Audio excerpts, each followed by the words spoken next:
কি করো? আচ্ছা ঝাড় দিচ্ছি, কি করব?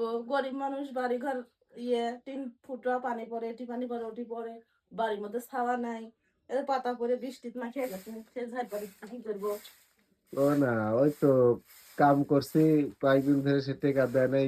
যাই হোক, টেকা দিলে না ওই এবার বাড়ির মধ্যে টিন মিন সব সারবো। আসলে তো পানি পড়ে, বৃষ্টি আসলে পানি পড়ে, আর এখন বৃষ্টির সিজন না। এই সময় এই ঘর বাড়ি না সারলে তো হয়, সারবো নি। একদিন কাম করো, 5 দিন বসে থাকো, এই কাম দিয়ে কি হবে? কি করে সারবে নি? টেকা লাগবে না নি? যারা কাম করছে টেকাই দেয় নাই, আবার সারবে নি কি দিয়ে? আচ্ছা, সারবো নি। আগে বাজার করি, তারপরে বাজার করার পরে যে কয়েকটা আবার আছে এই কয়েকটা দিয়ে বাড়ির মধ্যে এবার টিন সারাই লাগবে। যে বৃষ্টি হওয়া হচ্ছে, বৃষ্টির সিজন না, না সারলে তাই হয়।